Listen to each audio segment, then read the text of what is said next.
नमस्कार, स्वागत है आप सभी का जनतंत्र टीवी पर। आपके साथ मैं हूं शिवानी ठाकुर। उत्तराखंड के बुलेटिन की शुरुआत करेंगे। उत्तराखंड में रेलवे कनेक्टिविटी को नई गति मिल गई है। देवबंद रुड़की नई रेल लाइन परियोजना को मंजूरी मिल गई है। सीआरएस से मिली मंजूरी। स्पीड ट्रायल सफल होने के बाद ये मंजूरी मिल गई है। दिल्ली देहरादून के बीच की दूरी 40 किलोमीटर तक कम हो जाएगी। सीएम धामी ने इसके लिए प्रधानमंत्री और रेल मंत्री का आभार व्यक्त किया है। ये परियोजना लोगों के लिए विकास के नए रास्ते खोलेगी। पर्यटन, रोजगार और व्यापार को नई ऊंचाइयां मिलेगी। देवबंद रुड़की नई रेल लाइन परियोजना की 29.55 किलोमीटर लंबाई को सीआरएस की मंजूरी मिल गई है। इस सेक्शन पर हाल ही में 122 किलोमीटर प्रति घंटे की रफ्तार से सफल स्पीड ट्रायल किया गया था। इस नई लाइन के चालू होने से दिल्ली और देहरादून के बीच रेलवे की दूरी लगभग 40 किलोमीटर कम हो जाएगी, जिससे यात्रा का समय काफी कम हो जाएगा। इस महत्वपूर्ण उपलब्धि पर उत्तराखंड के सीएम पुष्कर सिंह धामी ने पीएम मोदी और रेल मंत्री अश्विनी वैष्णव का हार्दिक आभार व्यक्त किया। सीएम ने कहा कि यह परियोजना उत्तराखंड के लोगों के लिए विकास के नए रास्ते खोलेगी और क्षेत्र में पर्यटन, रोजगार और व्यापार को नई ऊंचाइयां प्रदान करेगी।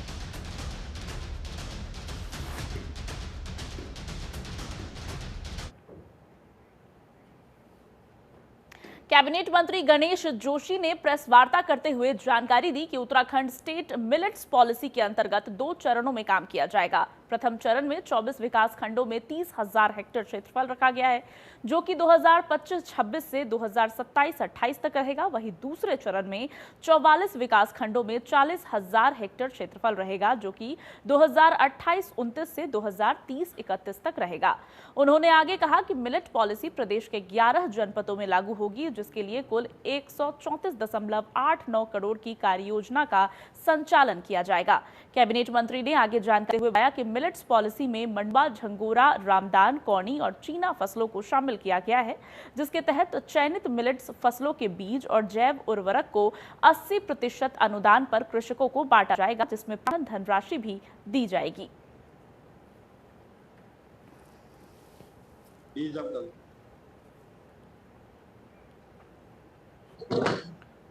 एवं जो उसकी उत्पादकता है 8 मीट्रिक टन प्रति हेक्टेयर करने का लक्ष्य प्रस्तावित है। इसी प्रकार ड्रैगन फ्रूट, जिसकी आज बहुत डिमांड है, इस योजना में जो बच्चे 26 से 2027-28 3 वर्ष तक रहेगी। यह योजना राज्य के 7 जिलों उधम सिंह नगर, हरिद्वार, नैनीताल, बागेश्वर, पौड़ी, देहरादून, टिहरी में लागू होगी और राज्य में ड्रैगन फ्रूट के उत्पादन को आधुनिक वैज्ञानिक पद्धति के माध्यम बढ़ावा दिया जाने हेतु मुख्यमंत्री राज्य कृषि विकास योजना स्वीकृत की गई है। और उत्तराखंड बोर्ड 2025 का रिजल्ट घोषित कर दिया गया है। हाई स्कूल का रिजल्ट 90.87% रहा, छात्रों का 88.2% और छात्राओं का 93.25% रहा। बागेश्वर के जतिन जोशी ने एग्जाम में टॉप किया है। 500 में से 496 अंक लाकर 99.2% अंक बनाए। इंटरमीडिएट में 88,518 परीक्षार्थी सफल हुए हैं। इंटरमीडिएट का रिजल्ट 86.20% रहा। छात्रों का रिजल्ट 80.10% रहा, जबकि छात्राओं का प्रतिशत 86.20 रहा। देहरादून की अनुष्का राणा ने टॉप किया है। 500 में से 493 अंकों के साथ 98.60% अंक बनाए।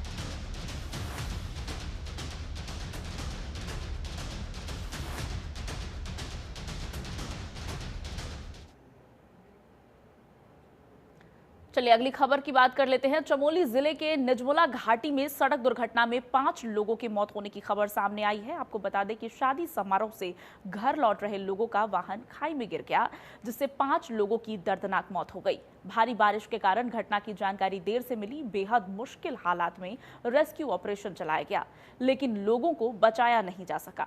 वहीं इस हादसे पर सीएम धामी ने गहरा शोक जताया है। शादी समारोह से घर लौट रहे लोगों की गाड़ी अचानक से खाई में गिर गई। देर रात हुए हादसे पर अपडेट लेट से मिला। हादसे में सीएम धामी ने शोक जताया है। परिजनों से उन्होंने शोकाकुल होकर अपनी सहानुभूति व्यक्त की है।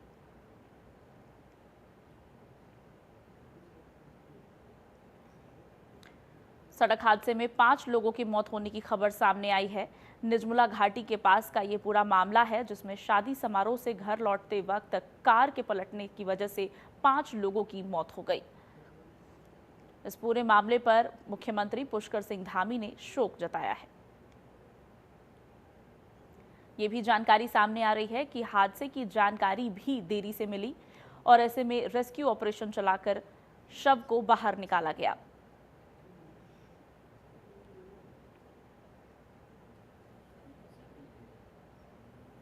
तेज बारिश और आंधी के चलते गाड़ी निजमुला घाटी में खाई में गिरी थी, जिसमें 5 लोग सवार थे और एक रेस्क्यू ऑपरेशन चलाया गया था रेवेन्यू, पुलिस और एसडीआरएफ की टीम से। तो अभी 5 लोगों की मृत्यु की पुष्टि हुई है और टीम वहीं मौके पे मौजूद है। वहाँ एम्बुलेंसेस भी उपलब्ध हैं। सभी मृतकों को अस्पताल ले जाया जाएगा और जो भी नियमानुसार कार्यवाही है वो करने के बाद परिजनों को बॉडी सौंपी जाएगी। बड़ी खबर आपको बता दें, केदारनाथ धाम पहुंची मंदिर समिति की अग्रिम टीम। केदारनाथ धाम में तैयारियां जोरों पर जारी है। 2 मई से केदारनाथ के कपाट खोल दिए जाएंगे।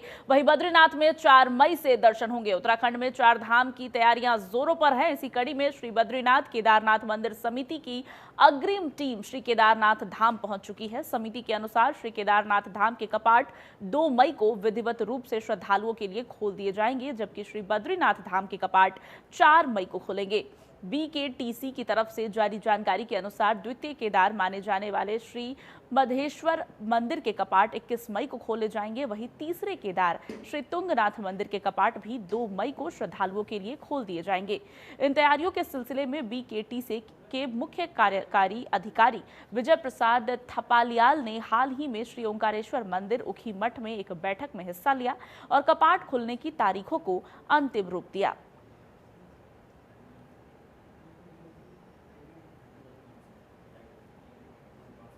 सनातन धर्म में 4 धाम यात्रा को बहुत ही महत्वपूर्ण माना जाता है। मान्यता है कि 4 धाम की यात्रा करने वाले व्यक्ति को सभी प्रकार के पापों से मुक्ति मिलती है। आपको बता दें, अब जल्द ही साल 2025 की 4 धाम यात्रा शुरू होने वाली है। देखिए रिपोर्ट।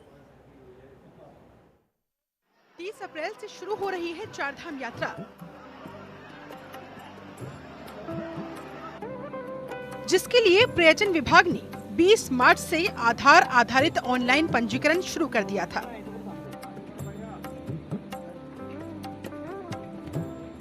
इसमें अब तक 18 लाख तीर्थयात्री अलग अलग तारीखों में रजिस्ट्रेशन करवा चुके हैं। तो वहीं 28 अप्रैल से ऑफलाइन पंजीकरण भी शुरू हो जाएंगे। आपको बता दें, हरिद्वार, ऋषिकेश, विकासनगर, हरबर्टपुर में 65 पंजीकरण काउंटर खोले जाएंगे। इसके अलावा जत्थे में यात्रा करने वाले श्रद्धालुओं को ठहरने वाले स्थान पर ही पंजीकरण करवा दिया जाएगा।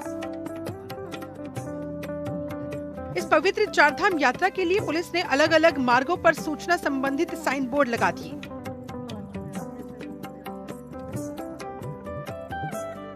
जिससे श्रद्धालुओं को यात्रा करने के दौरान आसानी होगी।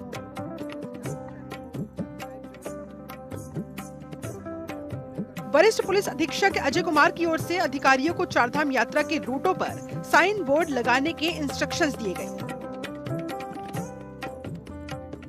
4 धाम मार्गों पर पड़ने वाले थानाध्यक्षों को इसकी जिम्मेदारी सौंपी गई, जिसके बाद डोईवाला और ऋषिकेश क्षेत्र में कई जगहों पर साइन बोर्ड लगा दिए गए हैं। आपको बता दें, उत्तराखंड सरकार और FSSAI मिलकर 4 धाम यात्रा के दौरान तीर्थयात्रियों के स्वास्थ्य को भी प्राथमिकता दे रहे हैं। यात्रा मार्ग पर स्थित भोजनालयों को कम नमक, चीनी और तेल वाले भोजन तैयार करने की ट्रेनिंग दी जा रही है। इसका उद्देश्य डायबिटीज, हाई ब्लड प्रेशर और अन्य जीवन शैली से जुड़ी बीमारियों वाले व्यक्तियों की खान-पान संबंधित जरूरतों को पूरा करना है। ये पहल FSSAI के राष्ट्रीय कार्यक्रम ईट राइट इंडिया का ही हिस्सा है। इतना ही नहीं, श्रद्धालुओं के स्वास्थ्य का ऑनलाइन भी ध्यान रखा जाएगा। हेल्थ एंड टूरिज्म एप्लीकेशन पर रजिस्ट्रेशन मेडिकल स्क्रीनिंग और योग करने की सलाह शामिल है। तीर्थयात्रियों को डॉक्टर से परामर्श करने और निर्धारित दवाएं ले जाने के लिए प्रोत्साहित किया जा रहा है। इस स्वास्थ्य पहल में उत्तराखंड सरकार और FSSAI भी सहयोग कर रहे हैं। आइए अब आपको बताते हैं चारधाम यात्रा के लिए गाइडलाइंस क्या क्या हैं। इस यात्रा के लिए इस बार रिकॉर्ड स्तर पर रजिस्ट्रेशन शुरू हुए, लिहाजा इस बार रिकॉर्ड संख्या में भक्तों की चारधाम यात्रा पर आने की संभावना है। चूंकि इस यात्रा में सभी चारों धामों 2700 मीटर से अधिक ऊंचाई पर स्थित है, इसी वजह से यहाँ पर बहुत ज्यादा ठंड रहती है।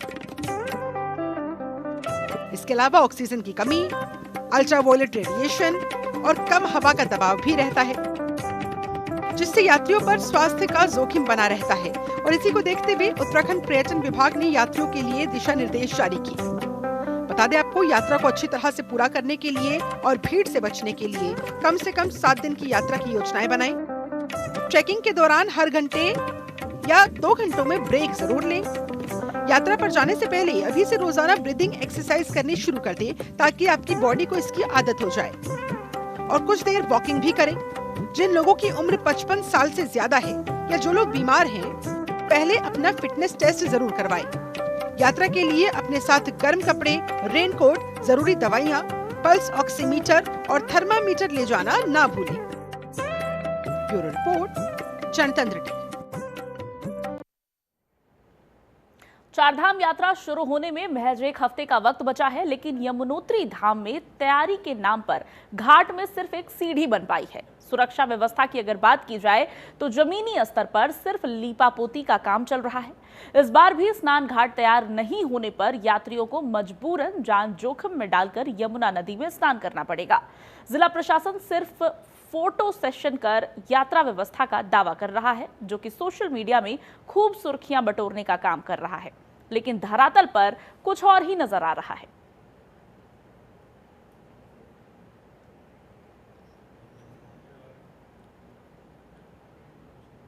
उत्तराखंड के चमोली जनपद में स्थित हेमकुंड साहिब के कपाट 25 मई को तीर्थयात्रियों के लिए खोल दिए जाएंगे। इसे लेकर हेमकुंड साहिब गुरुद्वारा प्रबंधन कमेटी ने यात्रा की तैयारियां तेज कर दी है। ट्रस्ट के सीनियर मैनेजर सरदार सेवा सिंह ने बताया कि गुरुधाम में इस पवित्र यात्रा की तैयारियों में हर साल की तरह जरूरी काम गुरु आस्था पथ में पसरी बर्फ को हटाने का रहता है। लिहाजा हर साल की तरह ये काम इस बार भी भारतीय सेना के जवान कर रहे हैं। हेमकुंड में अभी भी करीब 8 फीट से ज्यादा बर्फ जमी हुई है। अटलाकोटी क्षेत्र में भी बर्फ है, जिसे हटाया जा रहा है। भारतीय सेना के जवानों की विशेष टुकड़ी को 25 मई 2025 को सचखंड की श्री हेमकुंड साहिब यात्रा पथ के लिए रवाना कर दिया गया है।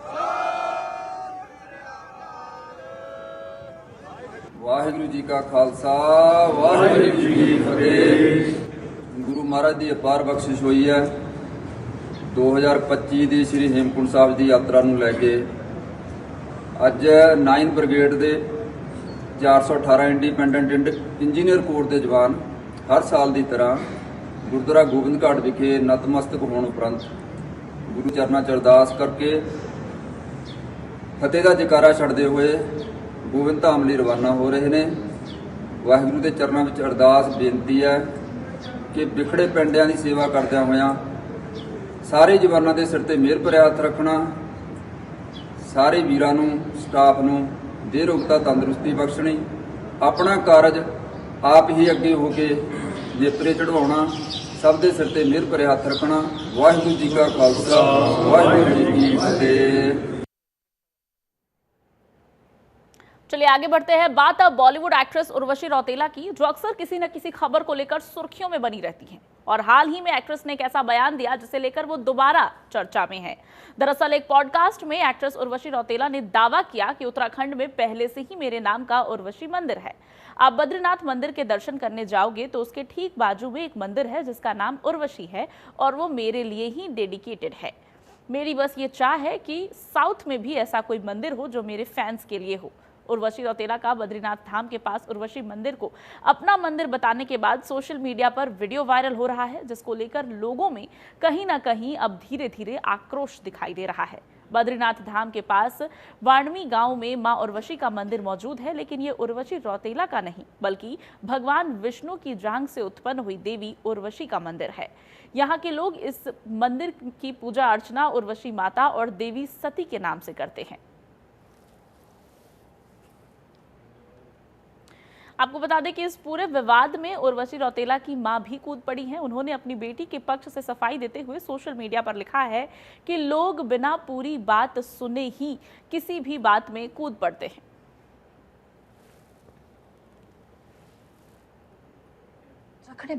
ऑलरेडी मेरे नाम का मंदिर है, उर्वशी मंदिर। आप बद्रीनाथ के टेम्पल के मंदिर के दर्शन करने जाओगे ना, उसके ठीक बाजू में there is a temple called Urvashi. आपके नाम का? हाँ, उर्वशी मंदिर वहाँ पे है। माने आपके लिए डेडिकेटेड है? हाँ, उर्वशी मंदिर वहाँ पे है। लाइक लिटरली आपके लिए डेडिकेटेड हाँ, है? उर्वशी मंदिर वहाँ पे है। बस मेरी यही चाहत है कि जैसे अभी विद इन स्पैन ऑफ 1.5 साल के स्पैन में माई debut with mega star Chiranjeevi, फिर मैंने पवन कल्याण गारू के संग काम किया ब्रो फिल्म में, फिर मैंने बालाया बाबू के संग काम किया। मेरी बस ये चाह है कि उनके भी टेम्पल्स हैं तो साउथ में कुछ ऐसा कुछ हो कि फॉर माई फैंस कुछ वहाँ पे कुछ हो। तो एक टेम्पल आपके यहाँ है, आपके नाम पे, आप चाहते हैं साउथ में भी आपके टेम्पल्स बने? हाँ, क्योंकि काम साउथ में हो रहा है ना, तो साउथ में होना चाहिए। तो जो टेम्पल आपका है ये कहाँ एग्जैक्टली है आपका? ये बद्रीनाथ जब जाते हैं 4 धाम की यात्रा करने के लिए, तो बद्रीनाथ के ठीक अंदर जाकर के 1 किलोमीटर की दूरी में है। और वहाँ पे लोग माथा टेकते हैं? प्रॉपर मंदिर है आपके नाम? हाँ, उर्वशी मंदिर। तो माने माथा टेकते हैं और आपसे ब्लेसिंग लेते हैं? मंदिर है तो वही तो करेंगे। नहीं, उत्तराखंड है। सोशल मीडिया पे एक खबर बड़ी तेज चल रही है। उर्वशी रौतेला कोई अभिनेत्री है और बद्रीनाथ में अपने नाम का मंदिर होने की बात कर रही है। ये बात बिल्कुल गलत है। उर्वशी मंदिर बद्रीनाथ में है, लेकिन उर्वशी भगवती सती जो भगवान शंकर की पत्नी थी, उनके शरीर के कई अंग जगह जगह गिरे और पूरे भारतवर्ष में 108 मंदिर, 51 शक्तिपीठ और उसी में बदरयाम उर्वशी तथा बद्रीनाथ में उर्वशी यानी उरुभाग गिरा उर्वशी। और ये उर्वशी मंदिर भगवती सती का है, भगवती दुर्गा के रूप में है, भगवती लक्ष्मी के रूप में है। साथ ही बद्रीनाथ मंदिर और वहाँ के हक हकूकधारी यानी पांडुकेश्वर के गांव वाले और बामणी के गांव वाले, साथ में माणा के गांव वाले अपने इष्ट भगवती के रूप में उन्हें मानते हैं। कोई अभिनेत्री यदि अपना बताती है, हम इसका घोर विरोध करते हैं। ये बात गलत है, समाज में इसका संदेश गलत जाएगा। हम तो कहते हैं सरकार को ऐसे व्यक्ति के प्रति बिल्कुल कोई एक्शन लेना चाहिए। हमें बड़ा दुख है, हम बड़ी पीड़ा में हैं जब से सुना कि उर्वशी रौतेला और बद्रीनाथ की भगवती उर्वशी उस मंदिर को अपना बता रही हैं। इस बात का हम घोर विरोध करते हैं। ये समाज के लिए गलत संदेश है। चलिए बात अब मौसम की कर लेते हैं। उत्तराखंड में मौसम विभाग ने अलर्ट जारी किया है। ओलावृष्टि और तेज हवाओं का रेड अलर्ट जारी किया गया है। 70 किलोमीटर प्रति घंटे की रफ्तार से तेज हवाएं चलने की संभावनाएं बताई जा रही है। ज्यादातर जगहों पर हल्की से मध्यम बारिश का अनुमान भी जताया जा रहा है। पूरे उत्तराखंड में 20 अप्रैल तक बारिश के आसार हैं। कहीं कहीं 21-22 अप्रैल को भी हल्की बारिश हो सकती है। उत्तरकाशी, चमोली, रुद्रप्रयाग, पिथौरागढ़ में बारिश की संभावना है। मौसम विभाग ने विशेष एहतियात बरतने की सलाह दी है।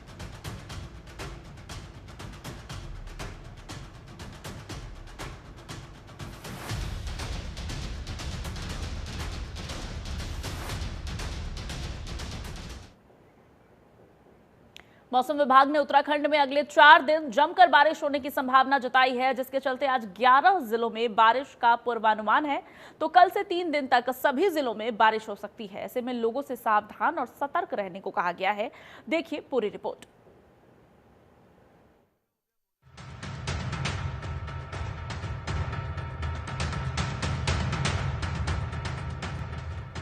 मौसम विभाग ने दी है चेतावनी। बारिश की होगी लंबी कहानी। बादल गरजेंगे, बिजली कड़केगी। 4 दिन तक बारिश का खेल। छाता, रेनकोट सब लेके चलिए। प्रकृति से यूं ना हल्के में खेलिए।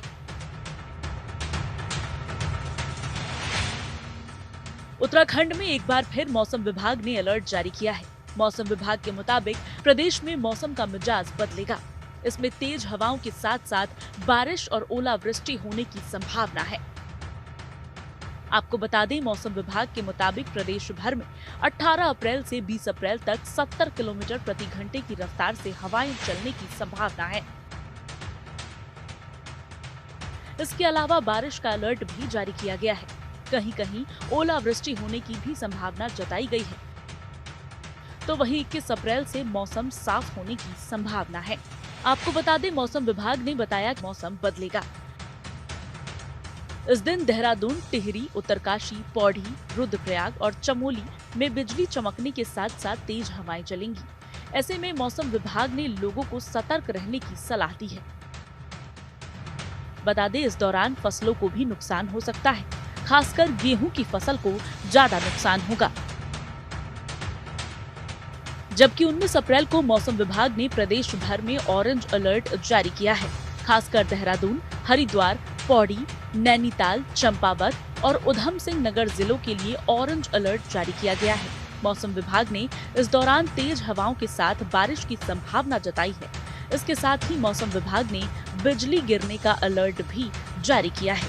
ब्यूरो रिपोर्ट, जनतंत्र टीवी। उत्तराखंड के इस खास बुलेटिन में फिलहाल बस इतना ही, लेकिन देश और दुनिया की तमाम बड़ी खबरों के लिए आप देखते रहिए जनतंत्र टीवी।